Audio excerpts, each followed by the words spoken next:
All right, it's 12:15, so I'll go ahead and get things started.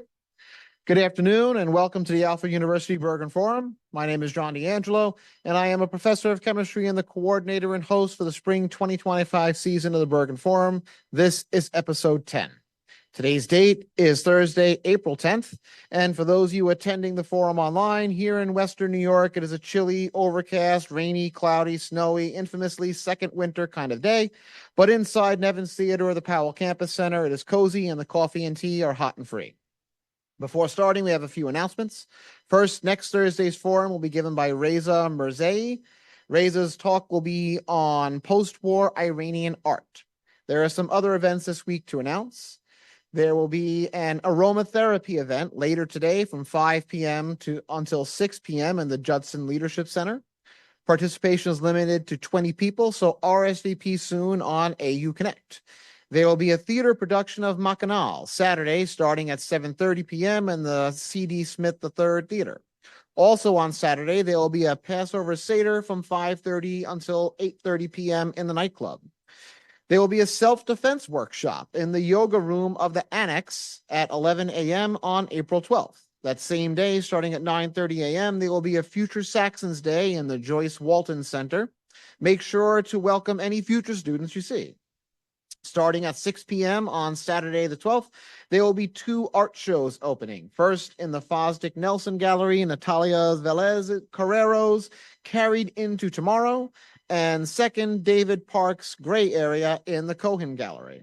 Both open at 6 p.m. Finally, for the amateur artists, there will be a mug graffiti event hosted by the Craft Collective outside the nightclub from 2 p.m. until 4 p.m., also on April 12th.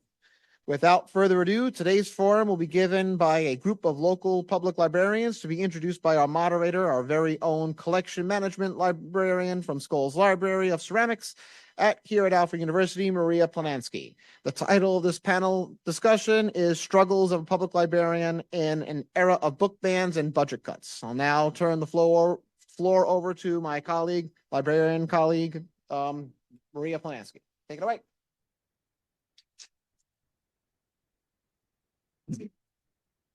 Hey everyone, can you hear me? Okay, great. Thank you for the thumbs up. Okay, so I'm so glad to be with you all today. I'm eager to delve into this discussion with directors of our local public libraries and library systems, Denise Chilson, Beck Kronk, Tina Dalton, Brian Hildreth, and Melanie Miller. When this panel was originally conceived, I had thought that a main focus was going to be, the state of libraries post-COVID-19 pandemic, and we're definitely going to get into that. But within the last month, there's really emerged a lot of uncertainty around federal support for our public libraries. Just this week, the American Library Association released data on its Freedom to Read Day, no less. It was intentional, on new trends in nationwide book banning efforts. So, and on and on. So another way of saying this is I'm just so eager to hear what our panelists have to say. So with that, if our guests could introduce themselves, and if you'd like, share your favorite fictional librarian with the audience. Please. Good afternoon. My name is Denise Chilson. I'm the director at the Hornell Public Library. And to be honest, actually, my favorite library hero would be Lana Meisner. I know she is not in a book, but if it wasn't for her, I would never have gone into libraries. So thank you to Lana. Good afternoon, everyone. I'm Brian Hildreth. I'm the executive director at Southern Tier Library System. I've been in the position for about 12 years now, and I've been working in the area in public libraries for 20. I think some of us are in agreement here today. We were talking before we got started, but Megan Mullally, she was Tammy 2 in Parks and Recreation, queen of the punk-ass book jockeys. So that's one of our favorite fictional librarians. I'm Beck Kronk, and I'm the librarian at the Almond 20th Century Club Library in Almond, and I've been there for almost exactly 2 years, so I think I'm the newest librarian of the bunch. And to not also say Tammy, I was very influenced by Wishbone, so any 90s kid knows Wishbone, and that instilled a love of classic literature in me. Hi, my name's Tina Dalton. I'm the director at the Cuba Circulating Library, and I originally started there in 2014 as the youth librarian. My favorite fictional librarian is Mr. Frond from Bob's Burgers, voiced by Billy Eichner, because he loves books and literature and is trying very hard to get the kids to like them, but he's very snarky and salty about it. My name is Melanie Miller. I'm the director at the Alfred Box of Books Library. And Tammy Swanson was the first librarian that came to mind. Okay. Well, thank you guys so much. I debated saying that I was really into Giles from Buffy, but I know he's problematic. So, yeah. Okay, so let's get into the questions. What has it been like for a public library since coming out of COVID? You know, from the pandemic, I know COVID does still exist. I'm going to let other panelists answer because I wasn't working at my library at that time. Do I get to start? I would say that we've definitely seen a decrease in the circulation of physical materials, a big increase in the circulation of digital materials. So like ebooks, audiobooks go out way more, but physical audiobooks hardly circulate at all. In Cuba, door traffic and programming back up to about normal. I'll just build on that quickly. So within my role, I get to work with the 48 public libraries across our 5-county area. We've seen a huge rebound in services across those libraries. There was a time where we were really scared, even coming out of the pandemic. We're still kind of in the middle of the pandemic, 2021, 2022 circulation statistics, like Tina said, materials leaving our shelves were low and compared to prior pandemic numbers. But what we've taken a lot of comfort in is more and more people are coming back to the library. People are really clinging to needing to have social gatherings, being able to come together and thrive within that community environment. Libraries are like a community hub where people want to come together for the great programs that our libraries are offering. So door counts in terms of the number of people coming into libraries, the number of programs that our libraries are offering, and the number of people that are attending those programs are back up prior to what COVID numbers look like. So things are looking really good for libraries right now. It's great to hear. Melanie, did you want to? Yeah. I've observed an interesting trend in post-COVID libraries. So prior to COVID, we had a huge story time following, like 20 families or so. Story time was a huge event, and I kind of took pleasure in being a minor celebrity. I was Miss Melanie when I was out in the wild. It was great. But now we have a very small group, and that's been hard to get back to. I think there was a large word of mouth following prior to COVID, and now just trying to grow that back has been a little bit difficult. And the children are also different. They look at me skeptically now. So, okay. So I think many of us here on stage and those of you in the audience are familiar with the idea of what a librarian might do. But that doesn't always match up with reality, So tell us about working in a public library. What's your typical day like? Okay, so I think everyone will agree that there is no typical day in a public library. But I did write down just an example of a day.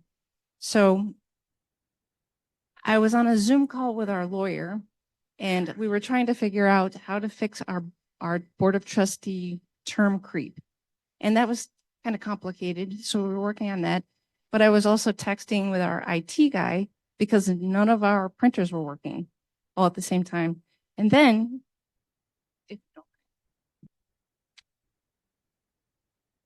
this was held up at my door, and it says, "There is a bat, like a live one. Call the fire department." oh my God. So that's a typical day.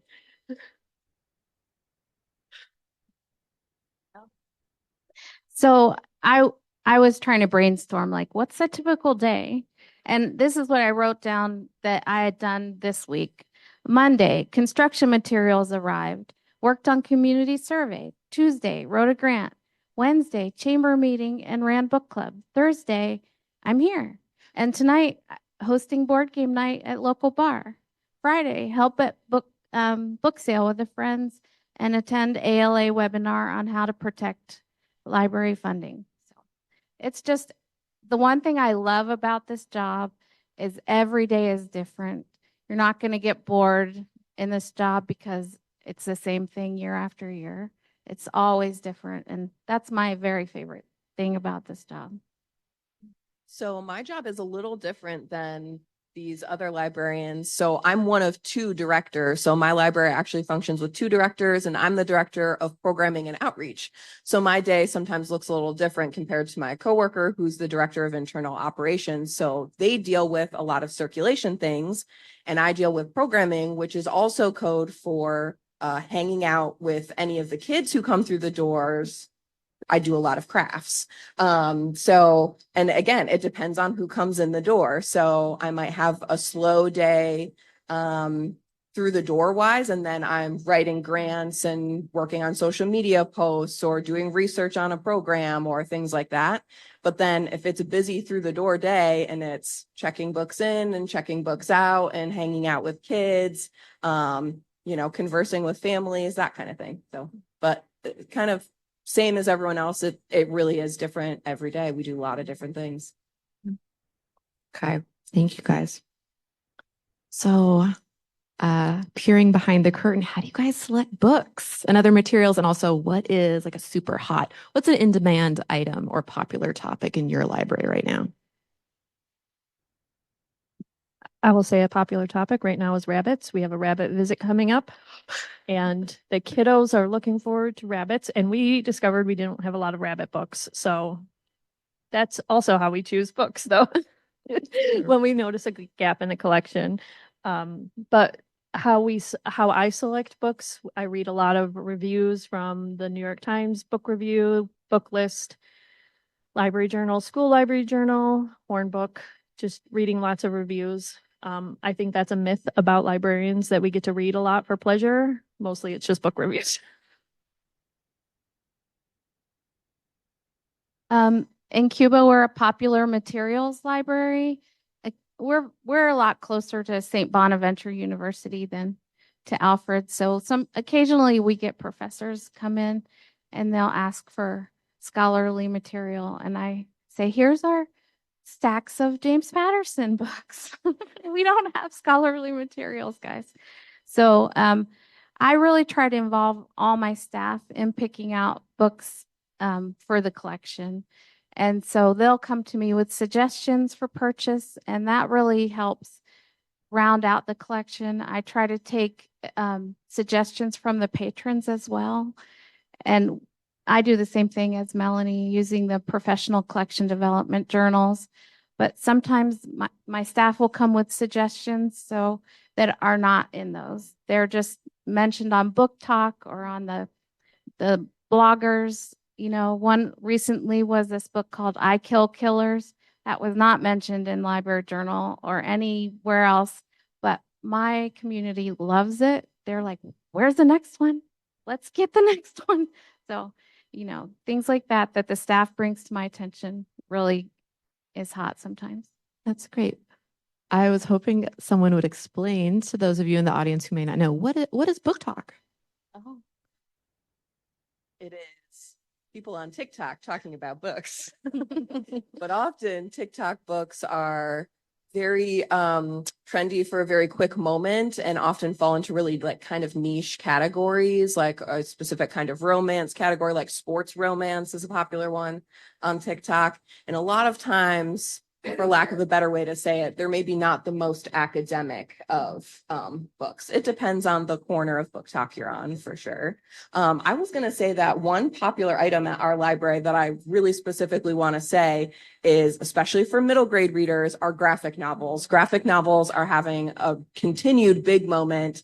And I think that there's a misconception that we would support graphic novels, but libraries and librarians love graphic novels. Anything to get people interested in reading, to get kids into reading. It's such a great transition point for them, an introduction. And we have seen a ton of, like, that is our most popular item in that category of like middle grade, are graphic novels. So this is still in line with collections, but kind of switching gears. What I have some visual aids coming up. What has your experience been like with bans or challenges to materials in your library? I know some of you can speak from personal experience. Yeah. Yeah, so two of our libraries that experienced service challenges just within the last 24 months, both the Cuba Circulating Library and the Almond 20th Century Club Library. Tina and I all went through that together. Obviously, Tina and Beck took it a little bit more closely to home because they're the directors of those libraries. But within my role as the system director, our job was to work with the directors as well as the boards of trustees at those libraries, really to work through those service challenges. It was a tough time, not only just for the two libraries, but for our system. Anytime, libraries go through that in a cooperative setting, it feels like the work that we're doing is not so much being challenged. We're okay with folks coming in and questioning what's on their library shelves. We want that feedback from community members, but at the same exact time, it puts a lot of undue stress on the directors, on the board members, on the staff and volunteers that are working there. And so, what was something I think we can take a lot of comfort coming out of that experience is both libraries had to host a public comment session where the board of trustees and directors received comment and questions from community members. They were very public. I think you guys, Almond, you guys had like 100 plus show up. Tina, you guys had almost like 300 people there or something like that in the Opera House in Cuba. But I would say 2-to-1 people came out in support of libraries, like upholding First Amendment rights, freedom of speech, freedom to read. And that was really heartwarming for us. And the directors and boards in that moment, they did an amazing job of bringing community together, helping them understand that like we're a democratic society. We have this responsibility to present all types of points of views within our libraries. All of our libraries, if the folks up here are doing their jobs, they're going to have something in the collection that offends you. But that thing that offends you is really important to somebody else in your community. And so that was something that we took away from those service challenges that took place. It was November, December 2023. You guys want to add some more context? Oh yeah, please. I have some pictures Tina shared with me. Yeah, I sent in some pictures. So Yeah. this is the picture of our public meeting. We had 250 people there. That was the capacity of the building. And this is the books that were returned after the meeting by the book challenger. All the sticky notes are the places they had marked were with objectionable, explicit areas that they had problems with. So it started in November of 23. The young man brought the title of the book he had a challenge with was This Book is Gay, which is a sex education book for teens who are LGBTQ. And he brought it up to the circulation desk and began loudly reading passages from it. Our library is quite small, so anything that is said at the circulation desk can be heard anywhere in the library. There were children present. You wouldn't read a sex education manual of any sort in front of children. So of course I tried to stop him, and it just escalated quickly. So I gave him, we have a form for anyone who would like to challenge a material, or it's called a materials reconsideration form, where you can ask the board and the director to reconsider a material in the library. So he filled it out, and I wrote down his wording exactly how he said it, but he wanted us to remove it from the teen area and reconsider all books in the teen area for explicit content and remove them as well. And so word quickly spread. In the library, we are very careful of patron privacy. We would never have made this a public issue, but he made it a public issue because he took it to his church and they live streamed him reading passages from these books from the pulpit. So once he made it a public issue, we had to issue a public statement, and it quickly became quite the brouhaha in the community. as you can see. But the good news was we had so much public support at the meeting. As Brian said, it was 2-1 public comments in favor of the library. We received over 80 letters and emails, almost overwhelmingly in support of the library.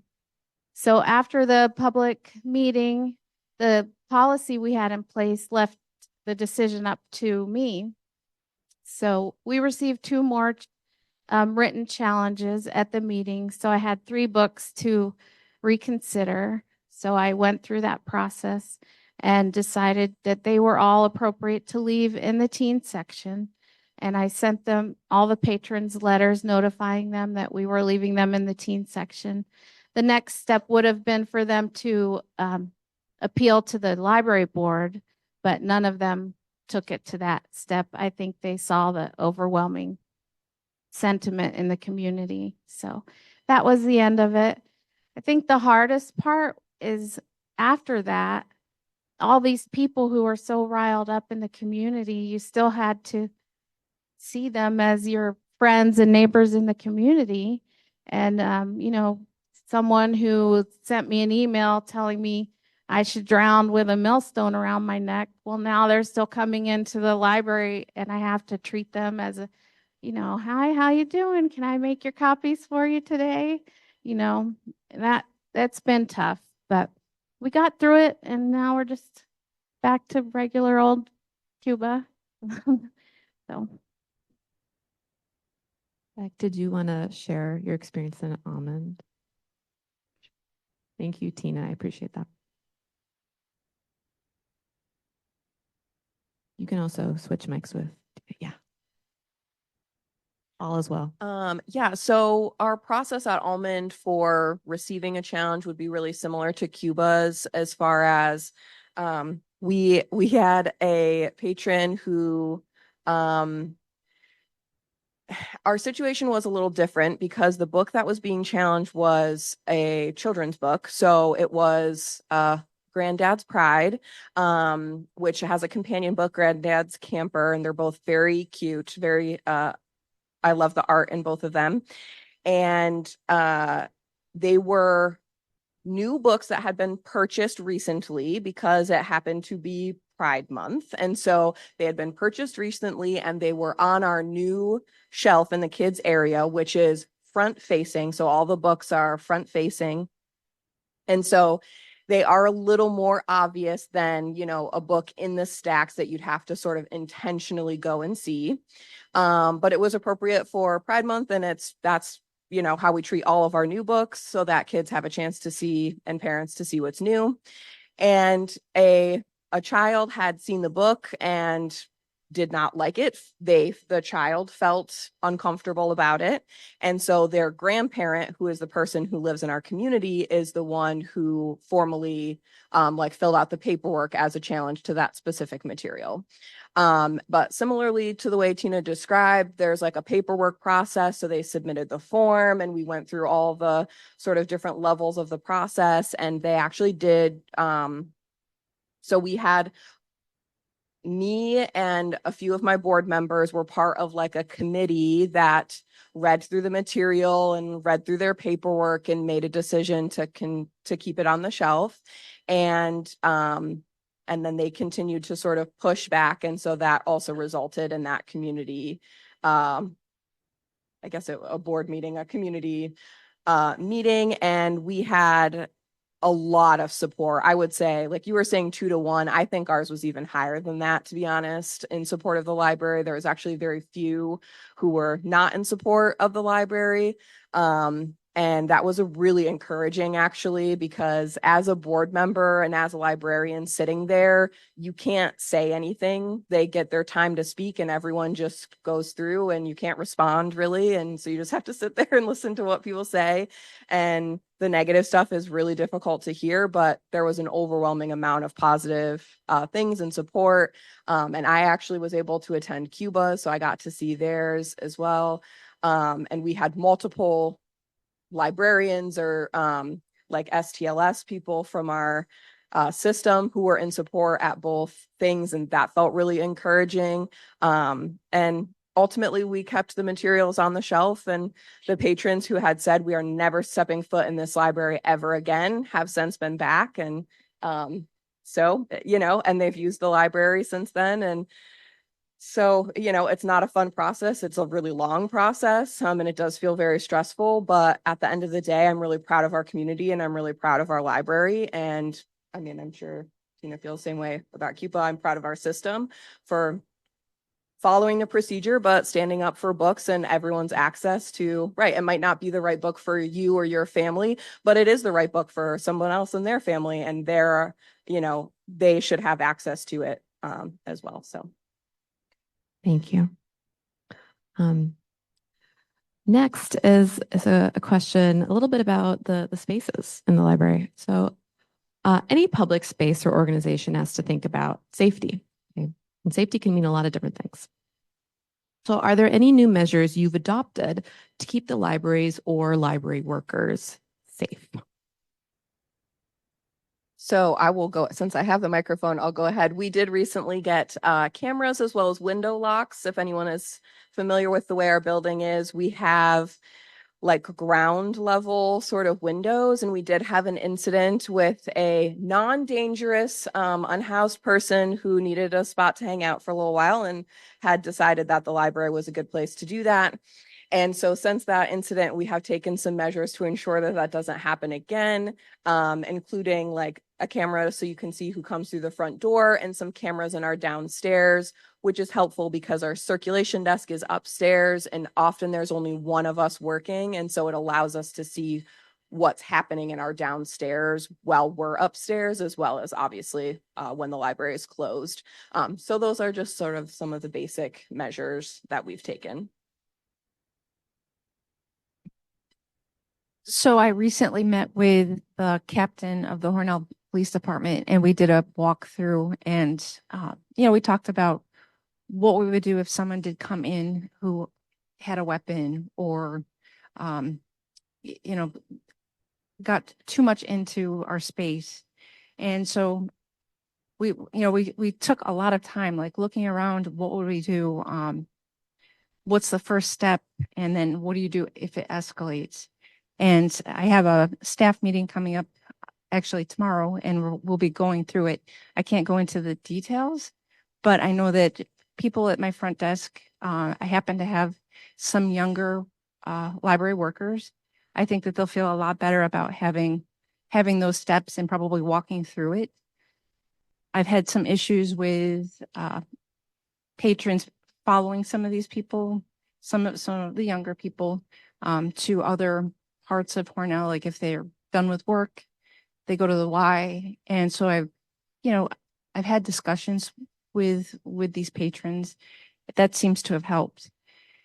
I also am very cognizant of how many people we have on staff at a time, because even though the Hornell Public Library isn't a giant space, it's kind of an awkward space. You need to have someone upstairs, you need someone to have downstairs, but I'm also not totally comfortable having just one person downstairs sometimes.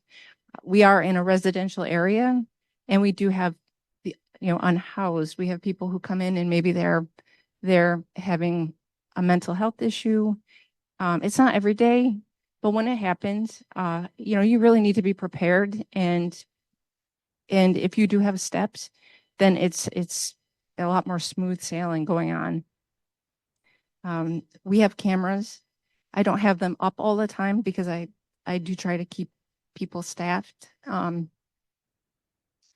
We do have cameras that are new that are outside the library as well. So if something does happen, we had a little girl walk out and leave the library recently and walk off down the street. So I was able to pull the camera up and at least see which direction she went, and we were able to catch up with her. So those are just a few things.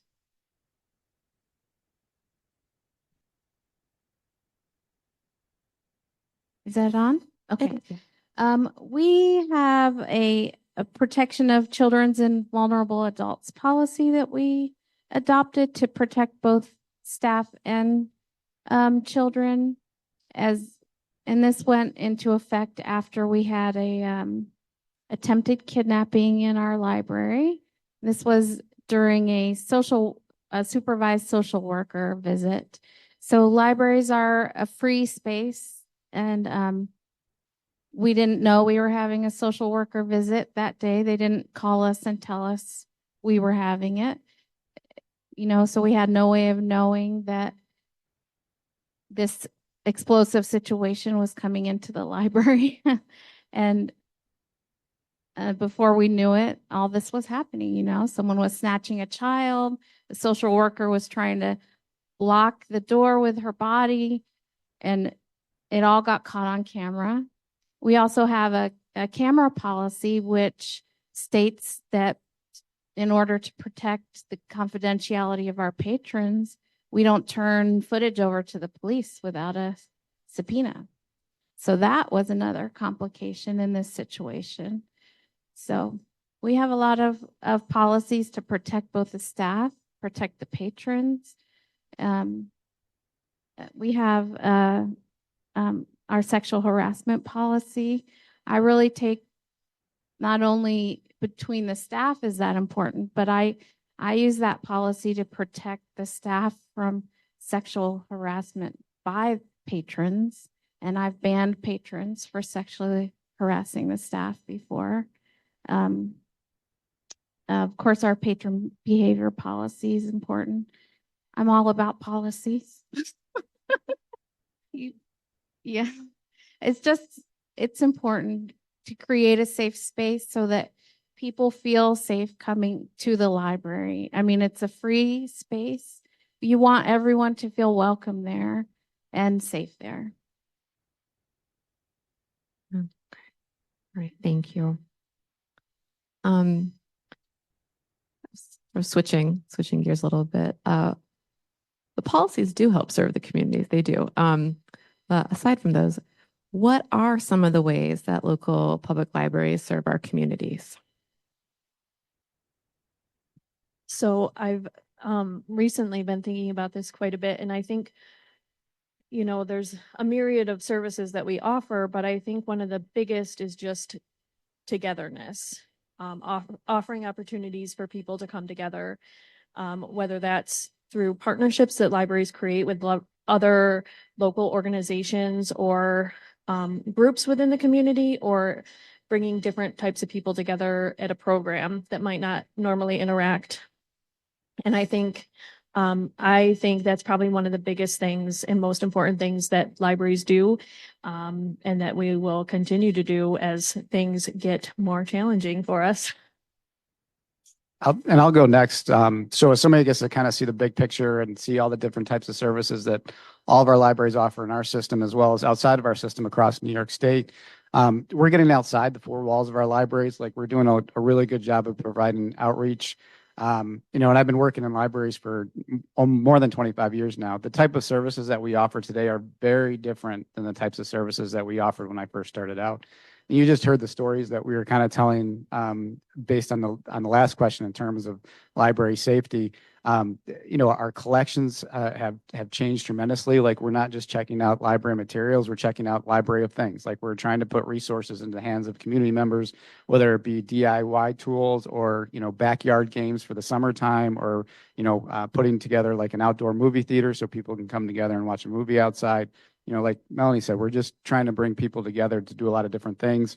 We're on the forefront of digital equity within our communities. We're, particularly coming out of COVID, we're making sure Wi-Fi hotspots are available. We'll check those out to community members, laptops, devices, just so people have access to technology at home that couldn't afford it otherwise. And so, there's just a lot of things that we offer on a consistent basis. And it's really challenging because, one of the questions that were posed to us today was, how do we do this with the limited budgets that we have? That's where it becomes really frustrating, is it feels like our communities are asking for more and more from us. There's also folks that are falling through the cracks of the infrastructures we have in place, whether that be local government or county government, that are coming to us for services because those government agencies can't provide those services to them. So we talk about people that are experiencing homelessness. We talk about people that are experiencing substance use and addiction. We talk about people that just don't have basic food in their pantries at home. They're coming to the library to find those resources, and the library is trying to figure out ways to connect the dots so that they can all come together. So it's changed a lot over the years. We love it. We love subscribing to that mission and trying to do the good work, but it does become overwhelming a lot.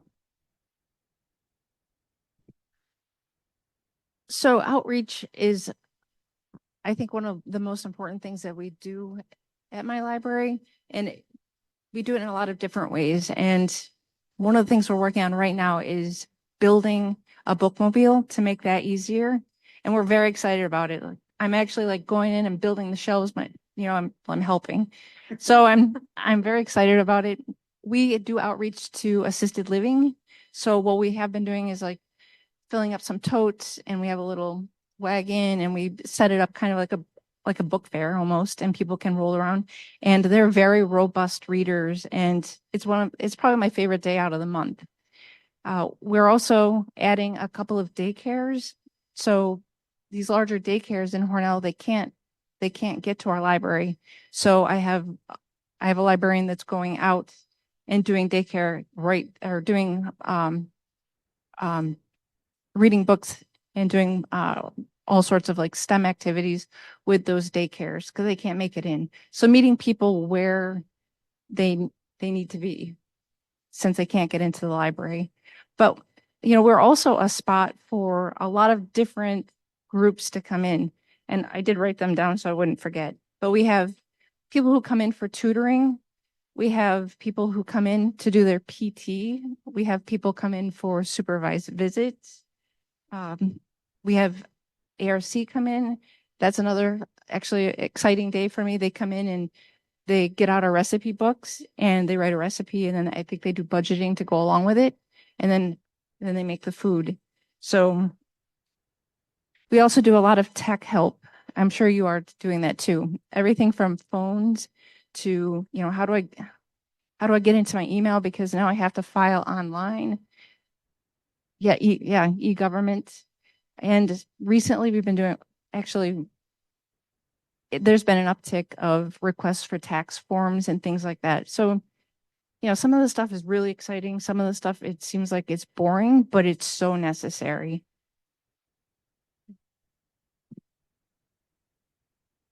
One of my favorite things is helping form connections between community groups and organizations. So just recently, I helped the woman who runs the community garden hook up with the school so that she's now having the after school group come to the library and teaching them. They're going to form a little coalition and have a garden there after school and do classes.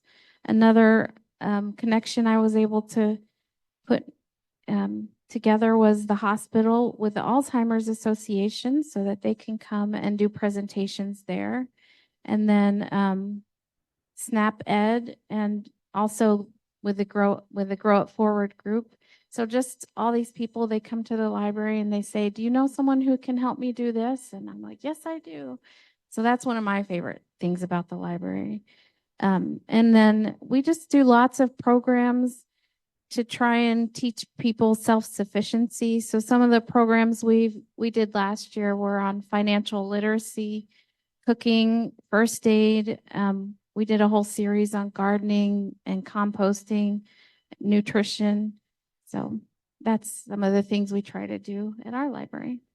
Okay, well, thank you so much. I mean, I have plenty more questions to ask you, but we're nearing the end of our time, and I want to give the audience, both here and online, a chance to ask questions of you all. So thank you. Thank you all for answering all these questions. And I will turn it over. I'm not sure which mics we're going to float around the audience, but just as a reminder, speak into the microphone, please. Okay, thank you.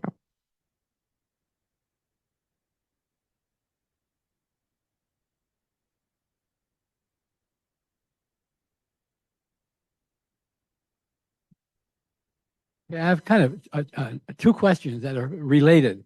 And I'm really asking this to the gentleman, I forget your name, from the Southern Tier Library System.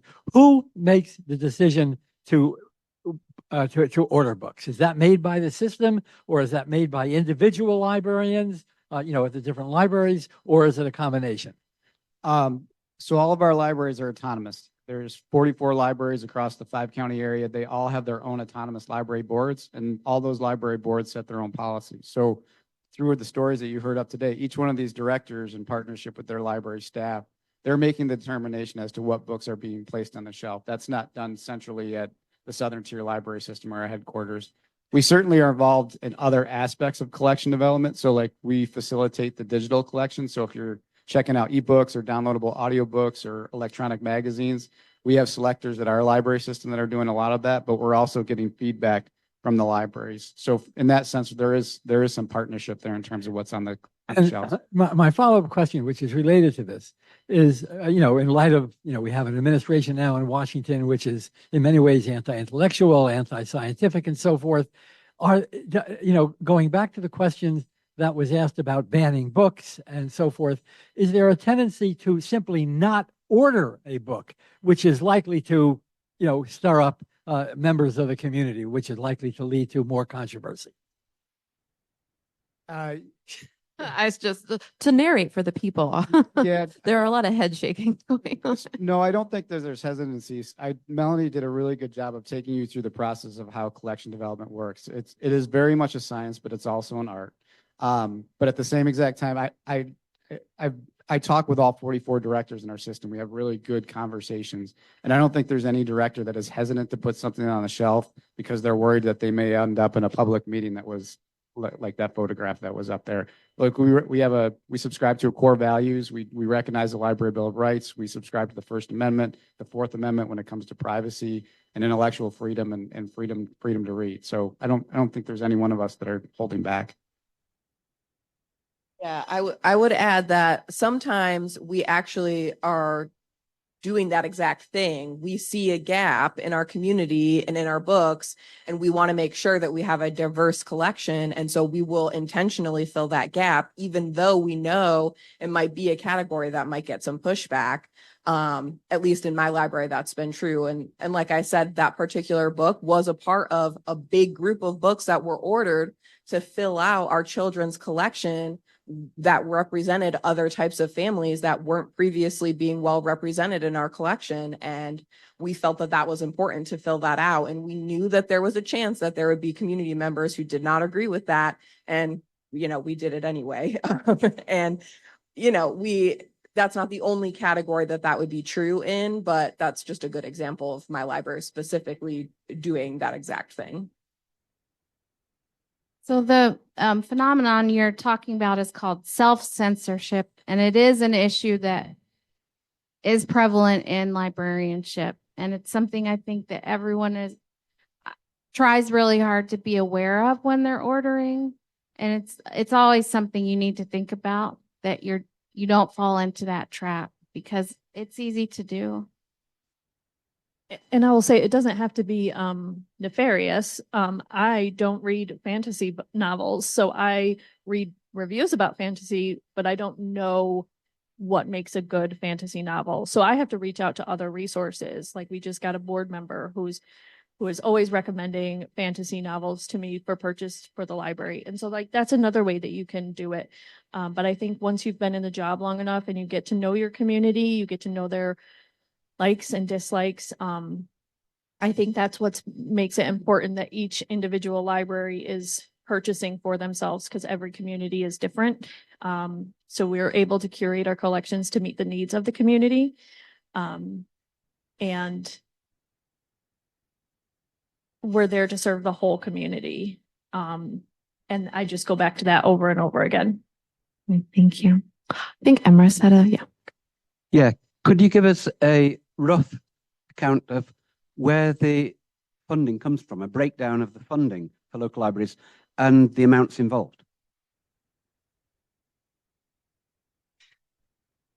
Yeah, so local libraries here are primarily funded through local levies. So local taxpayer dollars. Normally they align with the school district boundaries. So when you pay a library school district, or when you pay a school district tax, that tax also, that geographic area also probably has a tax that goes to the library. So the libraries that are up here right now, 90 to 95% of their funding probably comes from local taxes.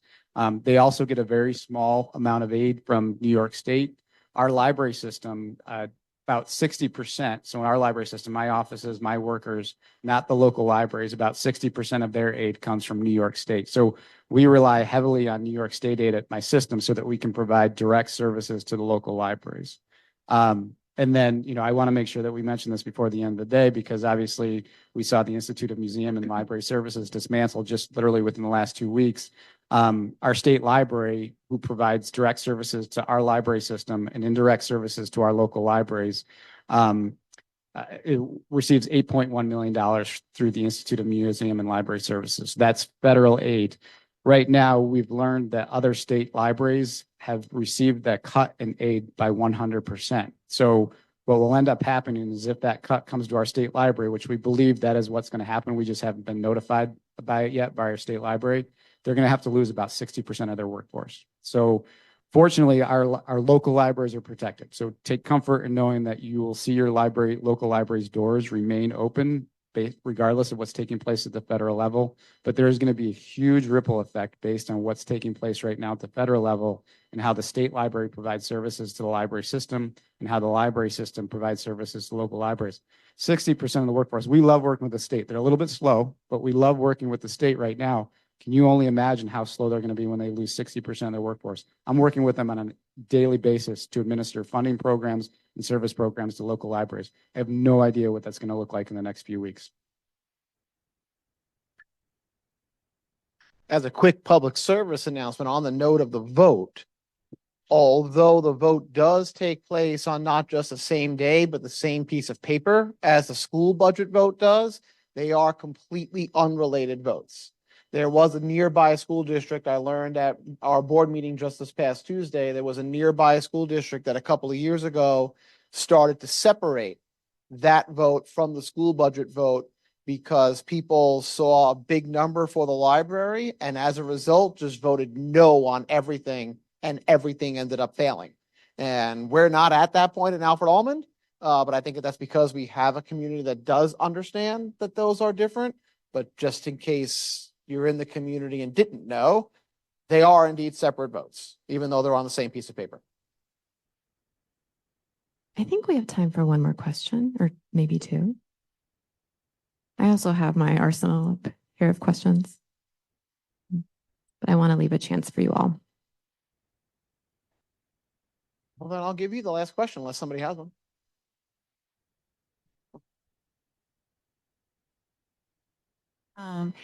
Thank you so much for your presentation and everything that you've shared. And so I know that it's hard to know what goes on inside a profession if it's not your work and your daily work. But so I was just wondering if there was anything that you all would like to share about, just anything that you would like the community to know about libraries, or how you could be supported, or so really just a very broad question of just what would you like for us to know? So right now we were just talking about the IMLS. If there's 4 ways you can support your local library. One is right now writing or calling your federal legislators, letting them know what's happening to the IMLS is just, it's horrible. And then also letting them, contacting your state representatives, letting them know that the state library needs to be funded if that cut comes. That's really important. Like John highlighted, making sure that you come out and vote for your local library budget in addition to your school district budget. And then if you can, get involved, become a library trustee, become a volunteer at a library, and support your local librarians. They're doing amazing work.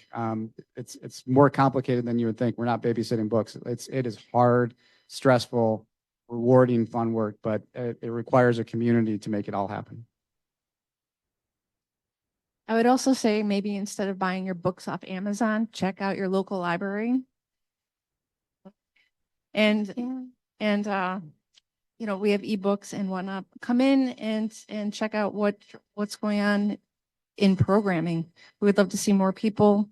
We are gaining more people who are coming, and I know for a fact the people up here that have outstanding programming at their library.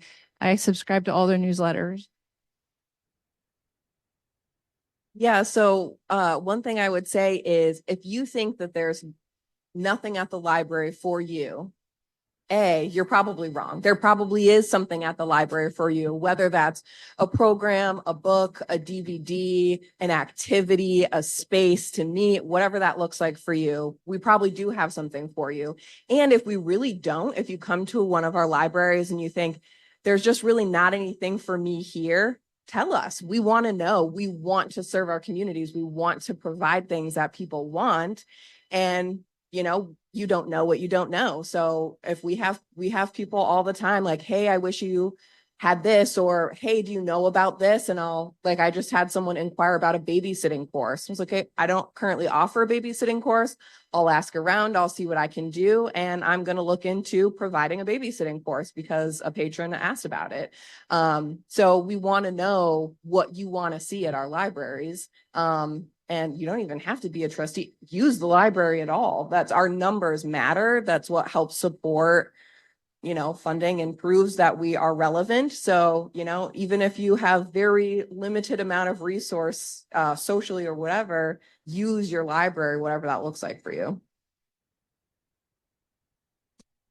I would say the best thing you can do to support libraries is just to stop in and see what's going on. Like if it's been a while since you've been in a library, just stop in and see what's going on so that when you're out in the community and you're talking with your friends and neighbors, you can say, listen, this is all the things that are going on in our local library. This is why library funding matters.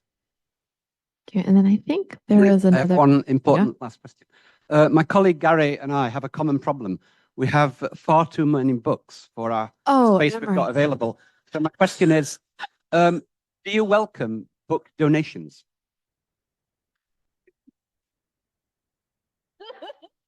Take it away, guys.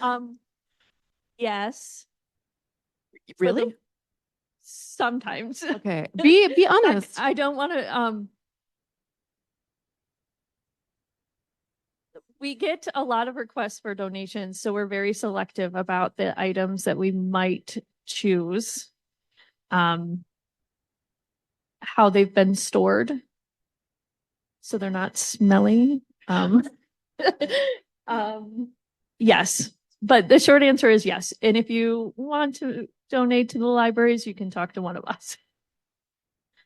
We have a book sale. That's where most of our donations go, to the book sale. So you have to decide if you would be okay with that before you donated them to. Okay, well, there you go.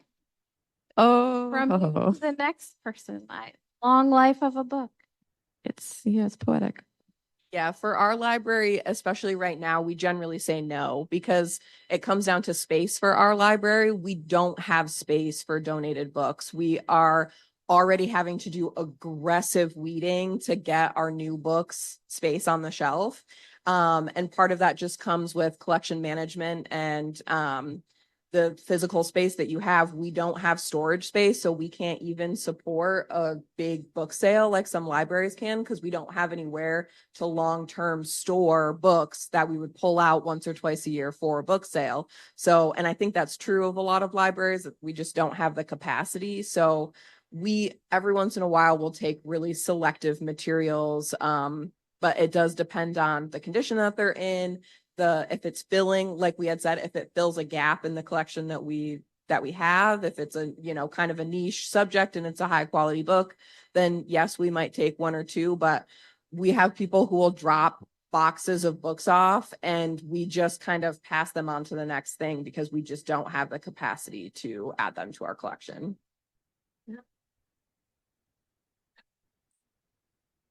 We do. So right now we're not accepting donations, but it's just because, like Beck said, we don't have space.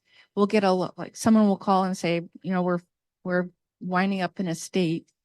We'd like to donate this an entire collection, and that can be like 50 boxes of books. We do have a large free library outside our free library, and these are books that you can take and you don't have to give back.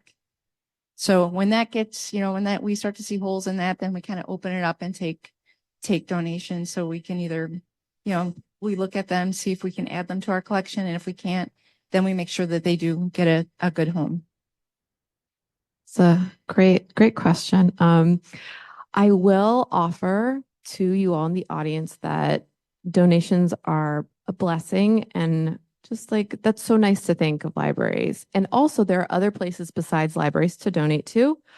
There is a place, we use it at Alfred University Libraries, called Better World Books. They have drop-offs. It will require a little bit more effort. You may need to package up the books and the like, but that is an option that I've connected people with, and it's worked out for them. So.